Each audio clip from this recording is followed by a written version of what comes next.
They reported to school on Monday, and our kids start school on the coming Monday, August 25th. So I'm happy to answer a few questions. Yes. Brian, if you and the chief could respond to this, could you respond to the Justice Department investigation into whether the Metropolitan Police Department allegedly manipulated crime stat data? I'm happy to respond, and I'll just say this. Whatever questions were asked or inquiry, we will respond, and we will cooperate with any investigation. We know that crime has gone down in our city, and it has gone down precipitously over the last 2 years because of a lot of hard work, changes to our public safety ecosystem, including changes to the law. And we know that those facts don't comport to what some people are saying, but those are the facts. So any questions about data from DOJ, we will happily answer. Yep. A follow-up to that question, in regards to the allegations, there also, or people against your office and what's being done are talking about the fact that in May, you also did have a commander who was placed on administrative leave on similar suspicions. That was done in May. Can you update us on that investigation? And I'll ask another question after that. I don't really have an update to that investigation, but I will say that was an investigation initiated by the chief, and I'm not sure if it's concluded, but I'll ask the chief to talk about that. So I'll start by saying that it was an investigation that was initiated by me, and I'll close by saying we have not yet completely finalized the investigation. As most of you know, we don't talk about open investigations until it's complete. So the suspicion of, thank you, Mayor. The suspicion of manipulating numbers is not new. In 2018, Fox 5 also reported on similar accusation, going through several FOIA requests and a lot of data as well. My question to you is, what's the plan here? How do you show the federal government that you're on tap and on top of and able to respond to what's going on? I think we can respond pretty simply. I'm not sure yet what questions we've gotten, so I'll just leave it as saying that we will cooperate and answer their questions. You were next, I think. Yep. Any reaction to the Attorney General tweeted out this morning that the U.S. Marshal Service is now offering $500 to anyone who gives information that leads to an arrest in the district? Do you have any reaction to that? I don't have a reaction. We have a rewards program here for information that leads to prosecutions in certain crimes, and we have a very active program, and that has worked. Do you think that they're putting resources in the right places in the city? I think that is something that we evaluate daily. Yep. Arthur Jones, the second with ABC News. Do you worry about students' attendance on Monday with the president's federal takeover? And also, let me stop you there. There has been no takeover. The president's surge and crackdown. Okay, so with the federal surge in the city, part of what we just talked to educators about, we're in a campus on this hill where 3 schools attend, so we had, probably a little over 100 teachers represented today. And what I want to be clear to all of them about is our children deserve and will get a joyful start to their school year. So all the adults in our building, all of the people in our government are focused on making sure that happens. I'm also asking DC residents, whether they have kids in school or not. This is a tradition that we have for many years, but I think it would be great if DC residents line corridors and clap. We call it clap the kids into school.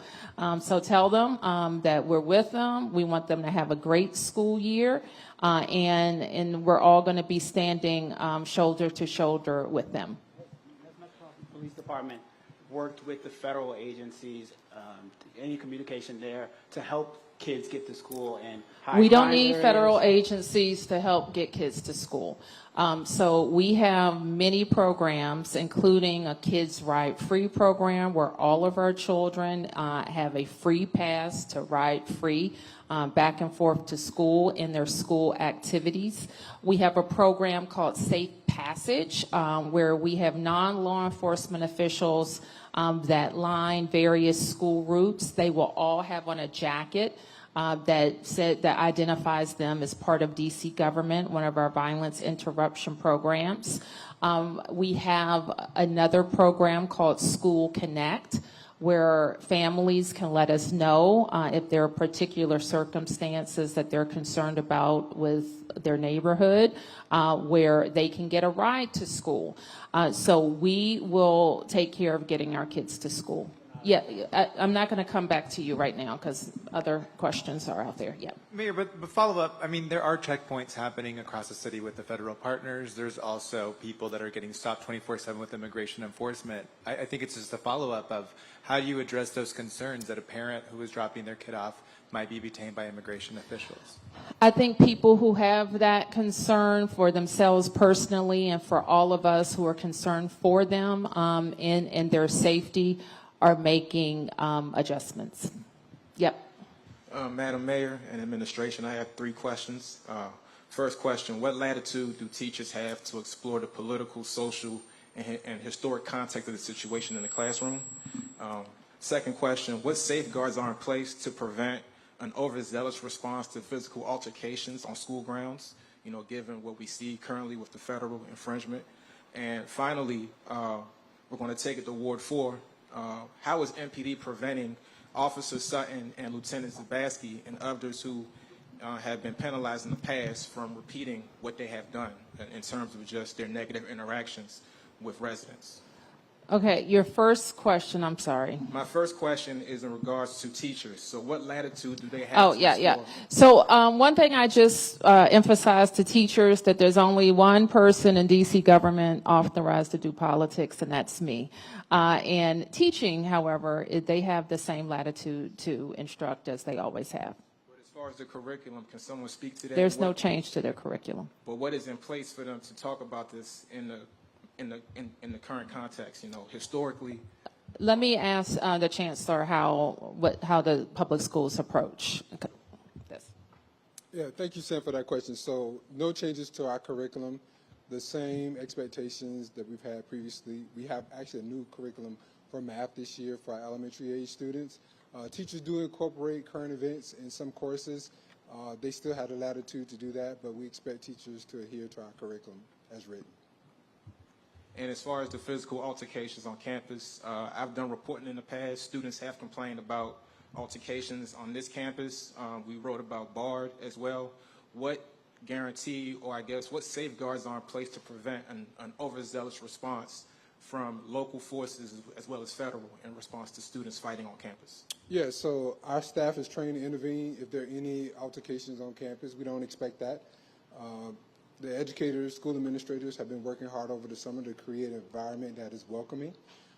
And we equip students with tools to deal with issues as they come up. We've had a big emphasis on, for example, restorative justice strategies that have been proven to be effective.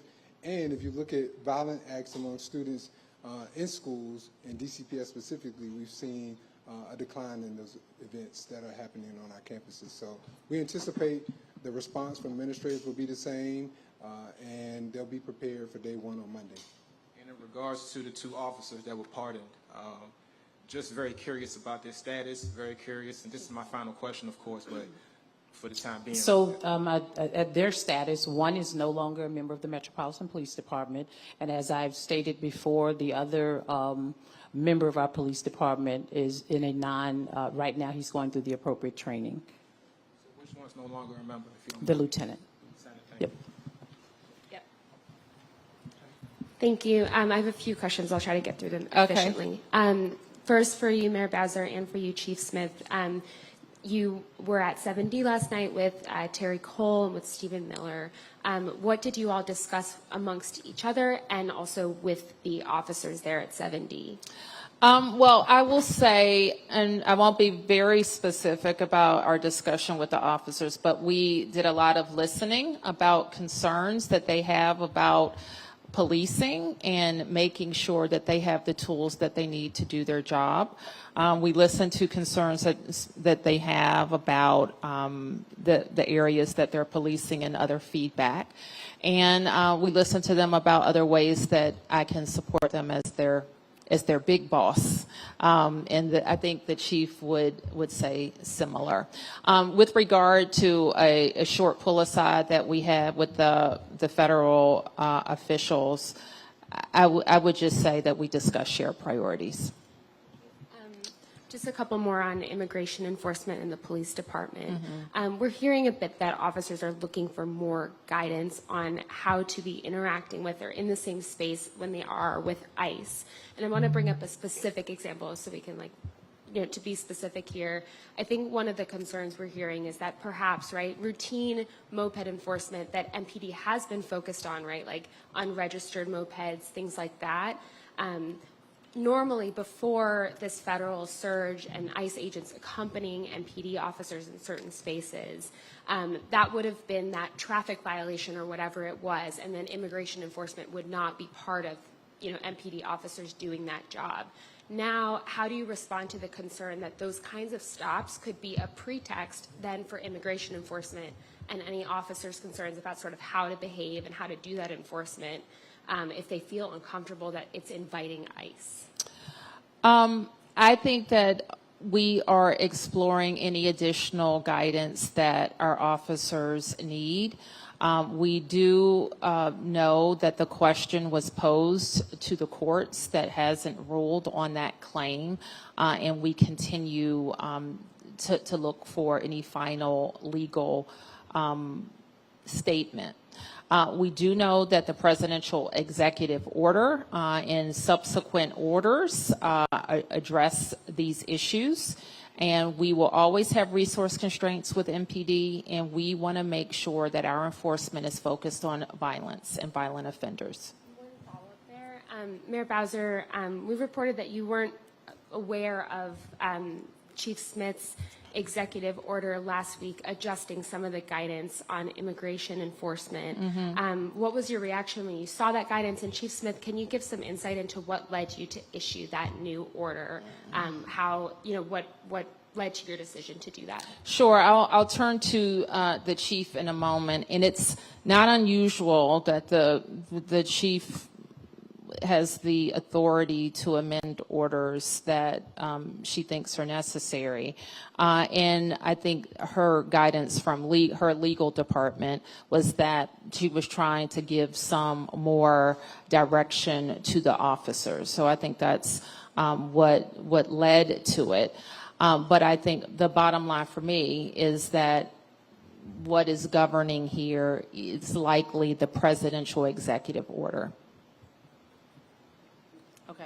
Okay. Yep. Okay. Yep. For the chief, the city went to court last week to make sure that you stay in control of the police department. I'm curious about your federal partners. Do you have any coordination with them at this point, as into moving resources from the FBI, from any of those federal partners that are in the city right now, and the surge that's come in? Do you have any control over where they're going, or are you only directing resources of MPD at this point? Thank you. Paul, thank you for that question. So I think I want to, if you don't mind, allow me to take a step back.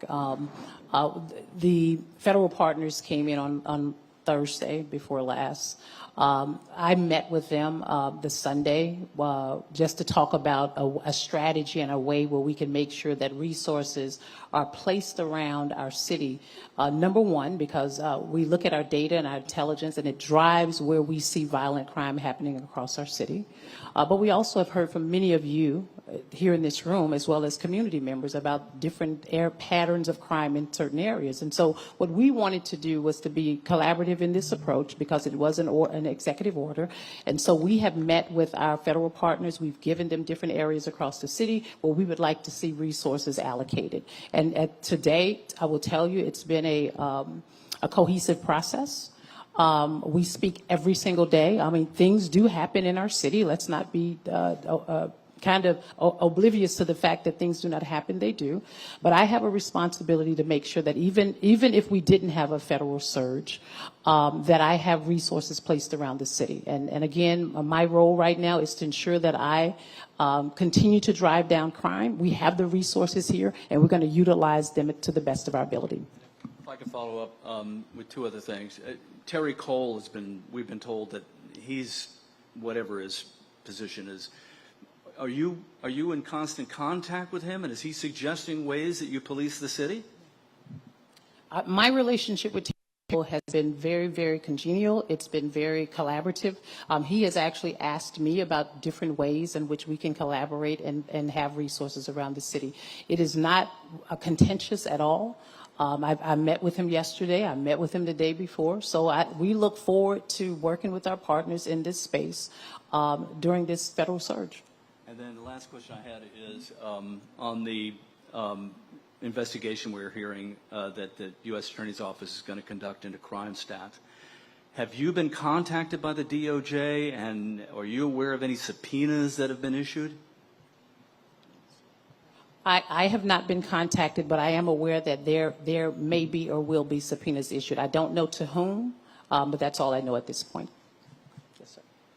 Chief Smith, just two quick questions. One, since the surge, thank you, are the federal law enforcement officers making arrests that are non-immigration, non-federal arrests? Yes. Yes. So not in the presence of the MPD?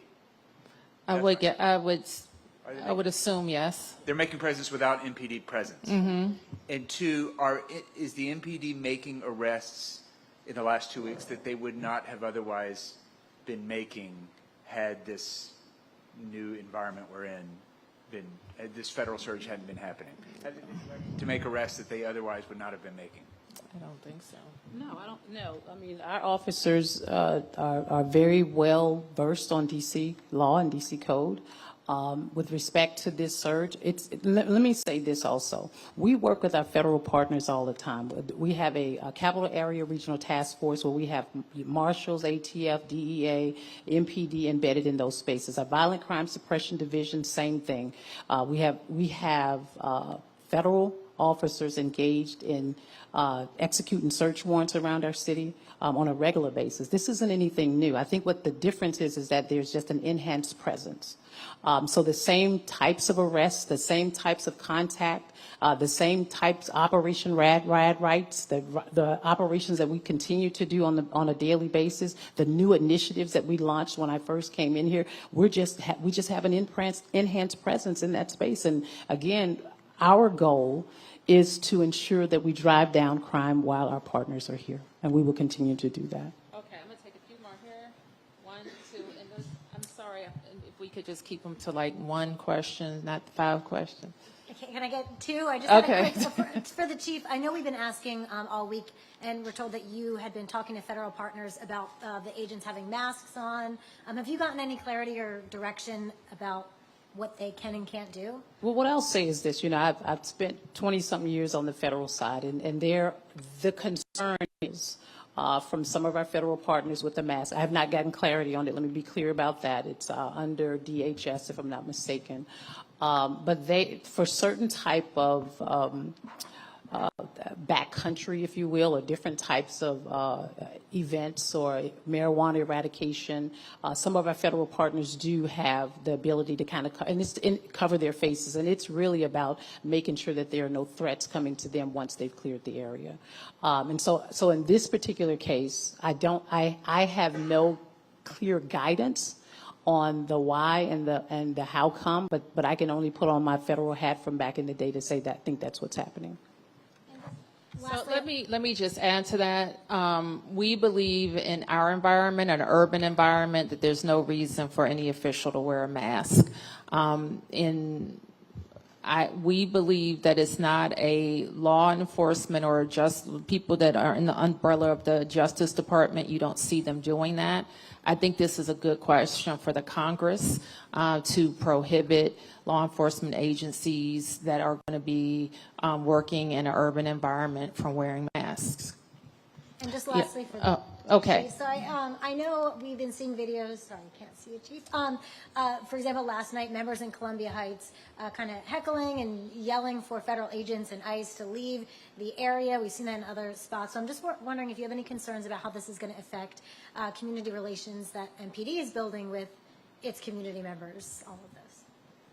And so I've had conversations specifically with our federal partners with regards to that. We've come a long way in establishing positive relationships with our community. And what I want to be able to do is to ensure our community that we are working with our federal partners in that space. We do a lot of community engagement with our federal partners. This isn't new.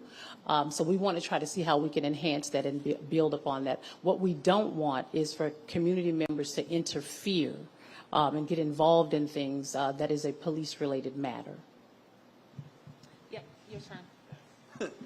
This is thank you, Mayor. Josh Chapin from Channel 7. You had said the other day about the need for 500 more officers on the street. What are you doing at this point to sort of set the table for that? And in the interim, you've talked about this a little bit, but can the feds help? You have all these sort of trained law enforcement professionals, but maybe the...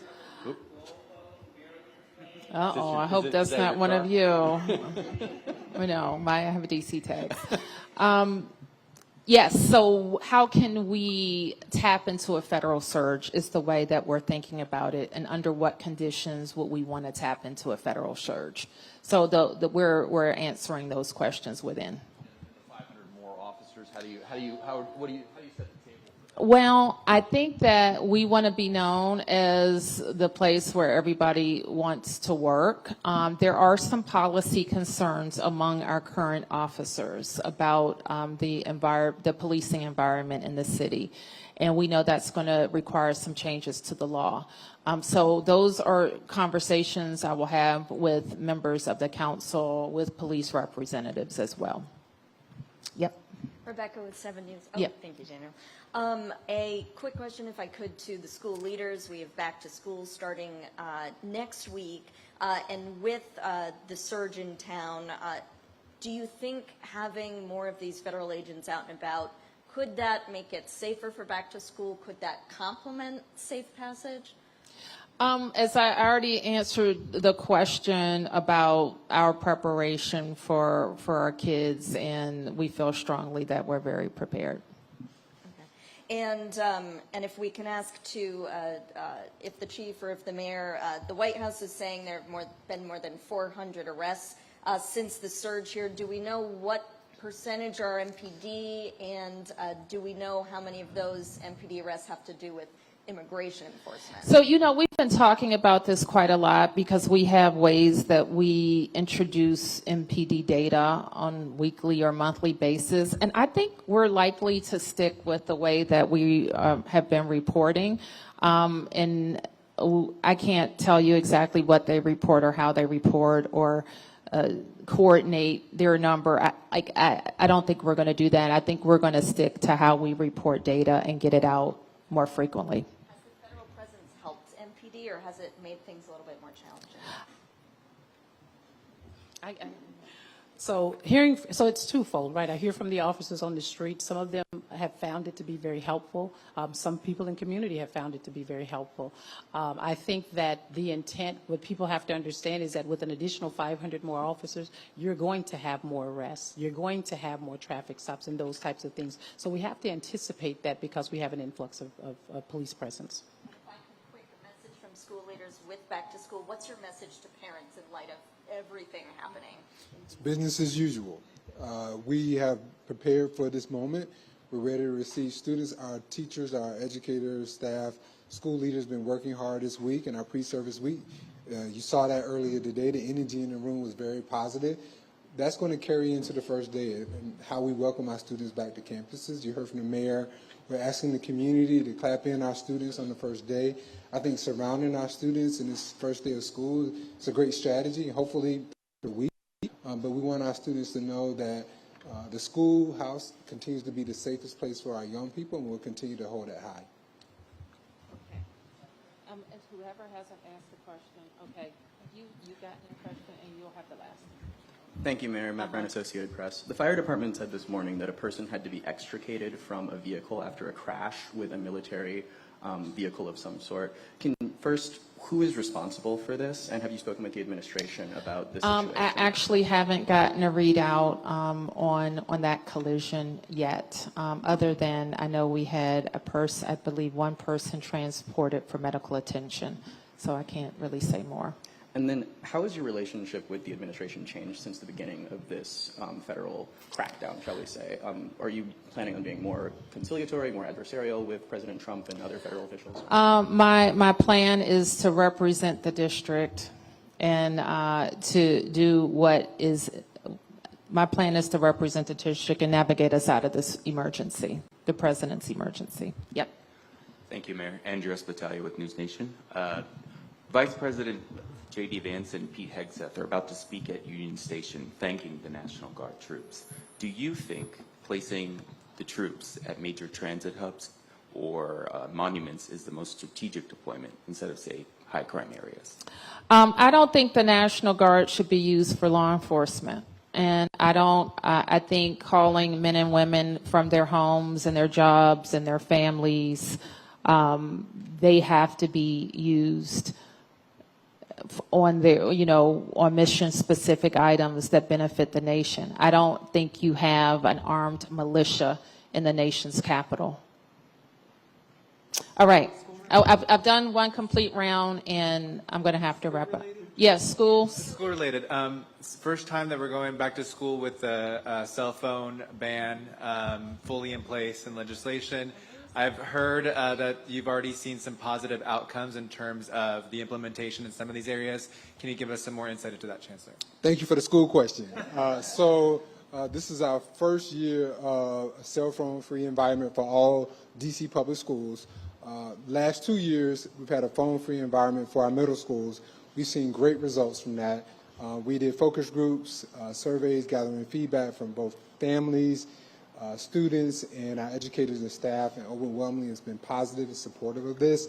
I had some focus group myself with some middle school students who said they were resistant at first, but they found themselves to be better connected with their peers, less distracted in the classroom. So we believe this is going to be a strong approach to ensure that our students continue to thrive. Our school leaders have been engaging with families and their school communities over the summer about their individual plans. And they've communicated with their families about what to expect first day. We'll be launching an effort in our central services team out in the schools to help them with logistics the first day. And it'll look different from campus to campus, but I think the important note is the majority of our schools have already had these practices in place, and this will be new for a portion of our schools and primarily for our high schools. Just the reassurance to parents. I know that was the biggest concern, right? Parents are like, if there is an emergency, I want to get in touch with my kids. It was the ongoing debate that we heard time and time again. Just what you tell parents. Yeah, it's a great question. I think we've helped families understand that if there's an emergency, the last thing we want students to do is to be on their cell phone, right? We want them to be focused on the guidance and directions that they're receiving from adults in emergency situations. And so I believe that that's clear. We also have a history of responding to emergency situations with schools that are cell phone free. And I believe that muscle is strong, and we train staff on how to respond. And so families should know in emergency situations, we're going to up them with just-in-time information so they can respond accordingly. But we believe that students should be focused on directions from adults in emergency situations. Mayor, can you drill down a little bit more on your meeting with Stephen Miller and Terrence Cole? Were there any agreements struck? I've said all I'm going to say about that. I do want to ask the superintendent to talk a little bit more about school transportation. Good morning, everyone. OSSE, the Office of the State Superintendent of Education, transports students with disabilities who are eligible for transportation to and from school every day. We have a parent portal that is available at parent.osse.dc.gov. Parents of students with disabilities who are eligible for transportation can go to this portal and make a selection. The first selection is telling us that you do not need transportation. The second selection is this parent stipend program, in which we will provide a stipend of $400 per month for parents to transport their children to school every day. And the third option is OSSE DOT transportation. If you have not yet signed up for this transportation and you have a child with a disability who is eligible for this transportation, please, once again, go to the parent portal at parent.osse.dc.gov and sign up. Thank you very much. All right, thank you. So that is, if you haven't signed up, sign up. Don't rely on the school to sign you up. So sign up. If you want to elect to drive your eligible child to school instead of putting your child on the bus, there's an incentive program to do that as well.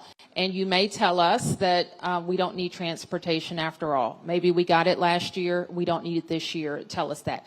That saves, you don't want to know how much the city saves by not sending a bus to a home where we don't need a ride. The final thing that I will say is a reminder to all families that your child has a Kids Ride Free card.